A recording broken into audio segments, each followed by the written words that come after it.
Buenos días, queridos hermanos, bienvenidos a Tierra Buena. Vamos hoy este día a comentar del domingo 11 del tiempo ordinario. Y bueno, tenemos el gusto de que hoy estén con nosotros el Padre Miguel. Buenos días, Padre Miguel. Hola, Toño, ¿cómo estás? Muy bien, gracias. Padre Jaime también, buenos Saludos, días. padres, ¿qué tal? Hola. Y bueno, pues ahora vamos a estar los tres. Yo soy el diácono permanente José Tame y pues tenemos el gusto de estar con ustedes. Hoy vamos a empezar y le vamos a pedir al Padre Miguel si gustarías hacer algunas palabras antes de que leamos el texto. Sí, fíjate que me late decir algo, porque cuando oímos las parábolas del reino, las oímos sin pensar lo que es el reino. Pero me parece que es muy interesante cuando uno hace la comparación en el sitio de Jesús, en su momento histórico, en el sitio geográfico de Jesús. ¿Qué era para él el reino? Y pues tenemos en el entorno varios imperios, ¿no? Primero el egipcio, luego el asirio, el persa, el babilonio y finalmente tenemos el imperio romano, pasando por el imperio macedonio de Alejandro Magno, que fueron imperios muy poderosos en aquel entonces y en ese lugar, ¿no? Entonces, cuando Jesús plantea la idea del reino, ¿qué está diciendo? Un reino distinto. En los reinados antiguos, la gente noble y los ricos tenían un estatus de ciudadanos. Y la gente pobre y los esclavos no tenían este estatus, ¿no? Cuando iban a las votaciones para algo, los plebiscitos y cosas de esas, lo único que importaba era la opinión de los ricos y de los nobles.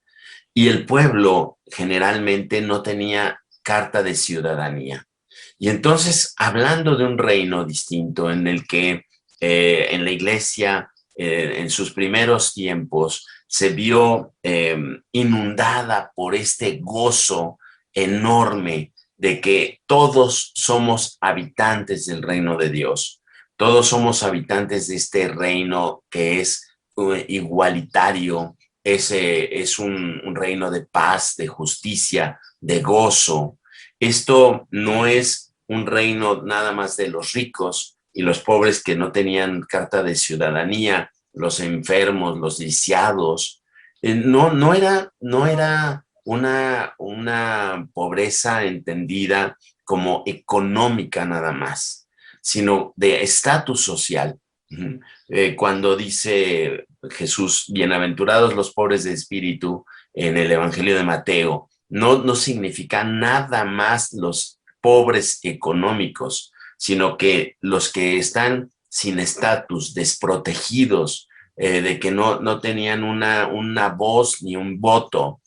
Hemos avanzado mucho y esto debido al cristianismo, porque ahora la democracia, la igualdad de que un voto de un pobre vale lo mismo que un voto del rico, como lo decías en la vez pasada, Toñito, es muy como producto del cristianismo, ¿no? Entonces las comunidades cristianas del siglo I se llenaban de alegría de que podían ser ciudadanos, ¿no? Todo el rito bautismal es un rito de ciudadanía, es un rito de pertenencia. A nosotros no nos hace mucha mella porque ya vivimos en un contexto cultural muy distinto, pero en aquel entonces la carta de ciudadanía, la pertenencia a un país, aunque sea un país espiritual como nosotros lo tenemos, era una cosa muy básica para la identidad para la dignidad de una persona, ¿no?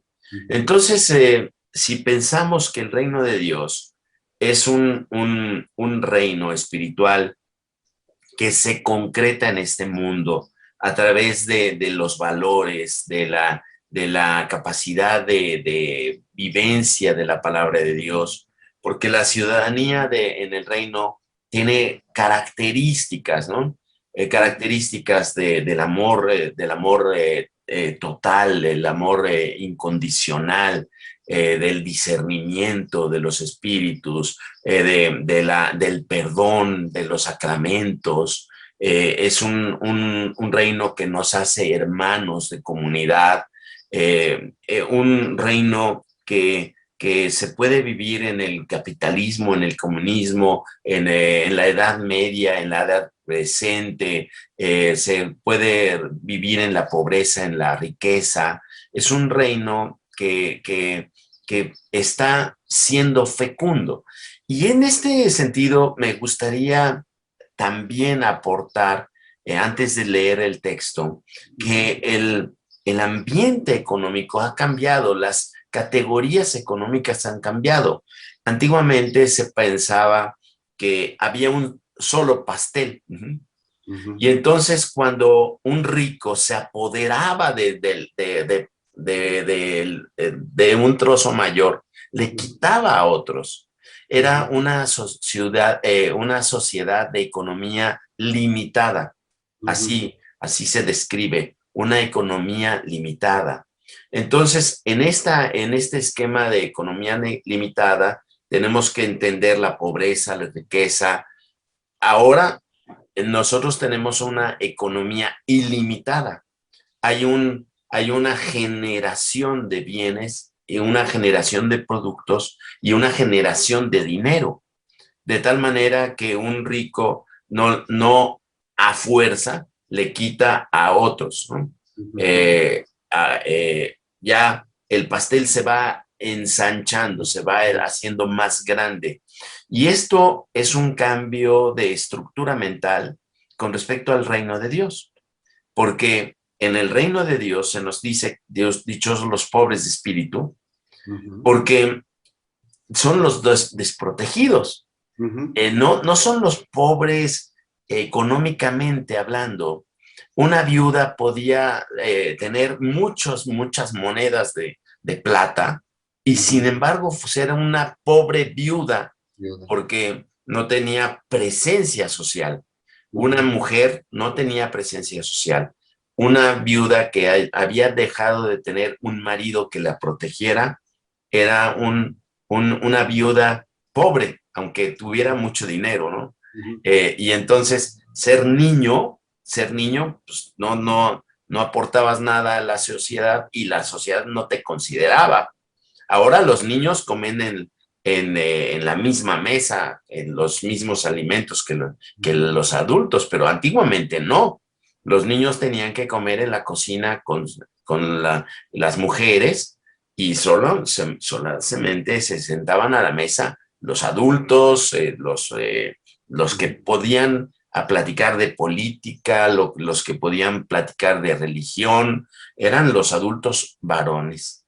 Entonces, este reino que ensancha el pastel, este reino que es un reino de gozo, un reino de alegría, un reino de justicia social, un reino de igualdad, un reino de dignidad.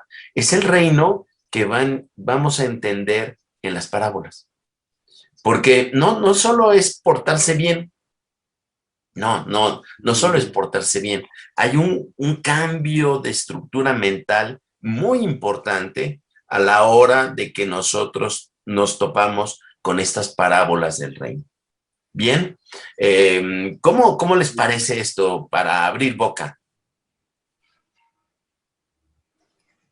Creo que es un contexto importante que hay que mirar, ¿no? Que esta vivencia del reino sí tiene esta dimensión social, ¿no? Esta dimensión social, esta dimensión de presencia, de pertenencia, Eso es importante saberlo. ¿Sí? Muy bien, muy bien. Claro. Y yo Sí, diría, oye. si me permites, Miguel, antes de leer el Ajá. texto, que uno podría pensar así a primera vista y decir, bueno, pues hace 2000 años, 2000 y cachito de años que Jesús habló con estas parábolas del reino, pues efectivamente teníamos una economía limitada. Hoy tenemos una economía pues mucho más grande y se podría decir ilimitada. Hay teóricos económicos que dicen que hoy la humanidad puede producir mucho más de lo que necesita, Así es. pero hoy el gran reto sigue siendo la mala distribución de Sí. todos y cada uno de los elementos que tenemos en la economía, ¿no? Entonces es diferente, pero seguimos padeciendo de esa mala Sí. distribución y de esa separación entre los que tienen y los que no tienen, ¿no? Y no, ya no por la producción y No, la limitación de los productos ni de la economía, sino por el pecado del hombre, exacto. que sigue estando buscando siempre formas nuevas para destacarse, para oprimir, hacer una desigualdad. Antes la desigualdad provenía de un solo pastelito, y la desigualdad era como un robo a los demás, Así es. como un robo a los demás. Cuando Jesús habla de los ricos, habla de este robo a los demás. Pero ahora con una economía ya más ilimitada, se puede hablar de ¿cómo lo diré? Eh, una, un abuso, ¿no? Un abuso que va haciendo que la gente permanezca siempre oprimida y los ricos y los poderosos, aunque no debería hacerlo, no distribuyen. Bien, bueno, pues si quieren, comenzamos a leer. Jaime, ¿nos puedes hacer el favor de leer el Sí, texto de Marcos? sí. En aquel tiempo Jesús dijo a la multitud, el reino de Dios se parece a lo que sucede cuando un hombre siembra la semilla en la tierra, que pasan las noches y los días, y sin que él sepa cómo, la semilla germina y crece, y la tierra por sí sola va produciendo el fruto. Primero los tallos, luego las espigas, y después los granos en las espigas. Y cuando ya están maduros los granos, el hombre echa mano de la hoz, pues ha llegado el tiempo de la cosecha. Les dijo también, ¿con qué compararemos el reino de Dios? ¿Con qué parábola lo podremos representar?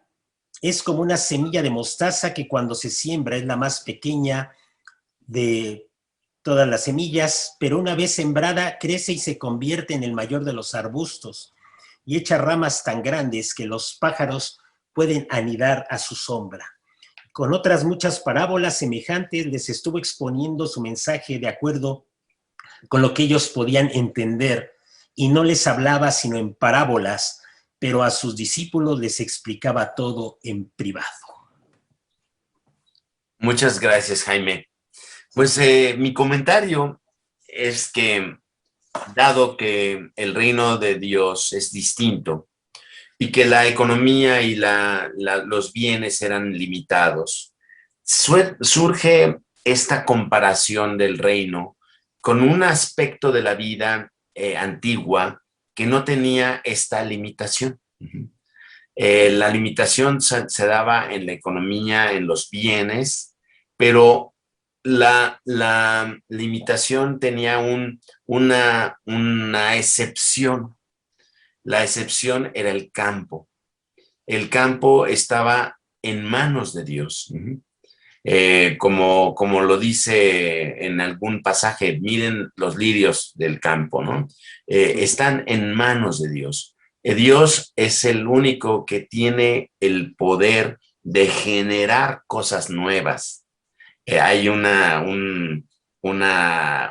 imagen en el Antiguo Testamento del desierto que florece. El desierto que florece y le dice Dios al pueblo, estoy haciendo una cosa nueva. ¿No lo ven? ¿No lo comprenden? Yo estoy haciendo cosas nuevas. Y entonces el campo para un habitante del siglo I en Palestina era la única excepción de una generación de una benevolencia de Dios. Dios era benevolente con el hombre y por lo tanto, en donde había una limitación, Dios producía una bendición. Entonces, estas parábolas del campo que Jesús hace, estas comparaciones del reino de Dios con el campo, son más poderosas de lo que nosotros pensamos. No es una parábola para que lo entiendan los campesinos, sino que lo entienda toda la sociedad. El reino de Dios tiene un dinamismo que no depende del trabajo del hombre nada más, sino que depende de la benevolencia de Dios, que va creando cosas nuevas, que va ensanchando el universo para el hombre. Entonces, cuando dice la semilla cae en tierra, pero hay que esperar a que germine, es decir, tiene su dinamismo propio y su dinamismo propio está centrado en la benevolencia de Dios. Y entonces podemos notar que esta dignidad o esta dignificación, esta igualdad, esta paz, tienen su origen en la benevolencia de Dios. Y entonces no es nada más el que germine por su propia fuerza, sino que la fuerza está movida por Dios. Y esto tiene muchas implicaciones para la iglesia. Nuestro trabajo de sembrar, nuestro trabajo de ir sembrando la paz, de ir sembrando la igualdad, de ir sembrando la justicia social, de ir sembrando el evangelio, la bondad, la generosidad, el perdón. Nosotros lo tenemos que entender como una labor humana, pero que apela a una benevolencia de Dios, a una fuerza de Dios, una fuerza que está germinando sin que nosotros lo sepamos. Y por más pequeño que sea nuestra labor, por más pequeña que sea nuestra labor, como una semilla de mostaza, produce un arbusto enorme. Yo he investigado y se los recomiendo que investiguen en internet cómo se ven los arbustos de la semilla de mostaza. Parecen enredaderas, ¿no?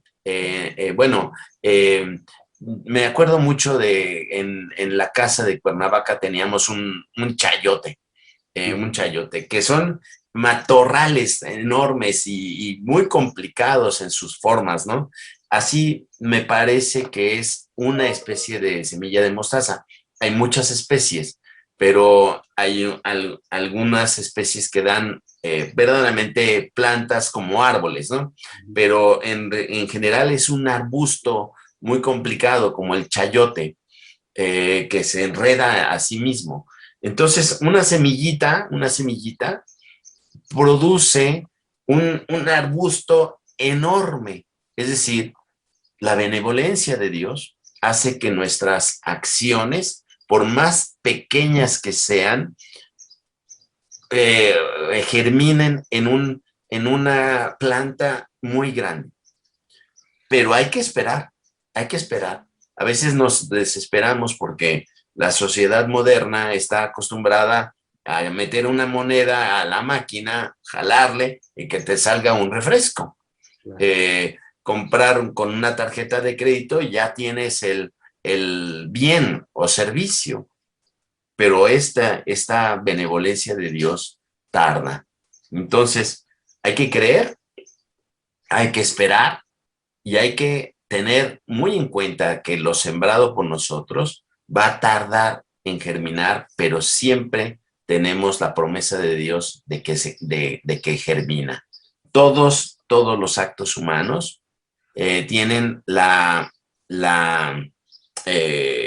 esperanza puesta en no precisamente en el acto, sino en la benevolencia de Dios.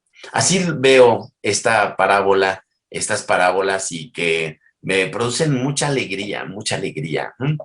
¿Cómo lo ven ustedes? Muy bien, yo creo que es una nueva lectura a nuestra forma de proceder en todos los ámbitos de nuestra vida. Es una nueva forma de leer nuestros actos, de releerlos.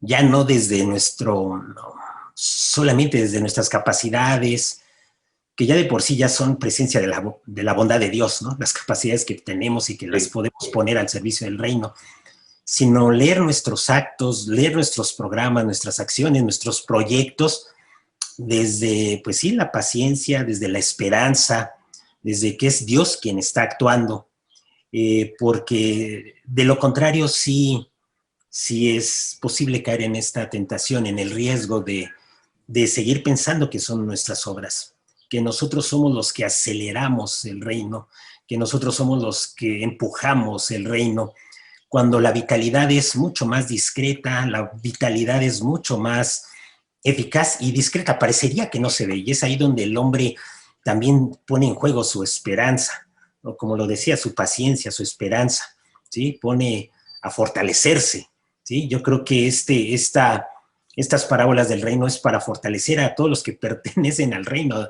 Jesús les está hablando a todos y decir, a ver, fortalezcan esa parte de ustedes. Es Dios quien está dando la vitalidad, es Dios quien no abandona sus propias acciones.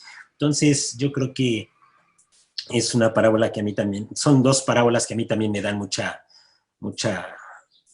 visión, mucho campo para leer mi propia participación dentro de la iglesia, mi propia participación dentro de la sociedad, mi propia participación dentro de la familia, mi propia participación en la comunidad, y aquí como sacerdote, es leer esto desde esta acción de Dios, desde esta acción vital, que no es del todo perceptible como quisiéramos, no lo percibimos tan rápido. Y aquello que a veces decimos, estos son frutos de Dios, a lo mejor son nuestros y nos engañamos. Sin embargo, Dios les va dando el carácter de presencia, Dios les va dando ese detalle de vitalidad, de presencia del reino. Entonces, pues sí es un llamado para mí a la esperanza, a la paciencia, a seguir trabajando desde otro ángulo, desde otro punto de vista, releer las cosas que hago desde otra posición. Sí. Es cierto. Y yo quisiera comentar, yo veo en la parábola del grano de mostaza cómo Dios nos vuelve a decir, ustedes, y hablando de todos nosotros, estamos acostumbrados a las cosas grandes, ¿no? Nuestra lógica nos llevaría a pensar de que los árboles más grandes se dan de las semillas más grandes, ¿no? Y eso no es así, ¿no? Entonces, yo creo que es un llamado para decir, oye, a ver, tú lo que tienes que hacer es obras pequeñas, porque el que se encarga de hacer las grandes soy yo, no tú, ¿no? Entonces, yo creo que muchas veces perdemos de vista que tenemos que hacer obras pequeñas. No tenemos que pensar en las grandes obras. Esas están compuestas de obras pequeñas por la intervención de Dios, ¿no? Entonces yo creo que olvidamos que las obras pequeñas las construimos en el día a día. Son esas acciones ordinarias que Dios vuelve extraordinarias, no nosotros, ¿no? Así es. Entonces, a mí me llama esa reflexión, ¿no? De decir, hay que hacer cosas pequeñas, porque somos pequeños, ¿no? Sí, es extraordinaria la forma en que la interpretas. Hay un video que dice, Católico, regresa a tu casa. Es un video de la Iglesia Católica norteamericana. ¿Lo han visto? Católico, regresa a tu casa. ¿No? Les recomiendo que lo busquen en internet, en YouTube. Okay. Entonces, allí hace un análisis, bueno, es un video muy bien hechecito, muy atractivo, pero con música pero lo que dice es impresionante. Todas las semillas que el catolicismo ha sembrado en la sociedad, que no nos damos cuenta. Y han pasado miles de años para que estas semillas germinen en lo que ahora no nos atribuyen a nosotros. Los hospitales, las universidades, la ciencia, la participación ciudadana, la democracia. La democracia en Grecia era una democracia para los ricos, ¿no? Nada más para los nobles. Ahora la Iglesia ha producido que esta democracia trascienda la idea de las castas, la idea de los grupos sociales. Hemos hecho muchas cosas, muchas cosas. La fuerza del evangelio ha hecho que el mundo cambie y el mundo progrese.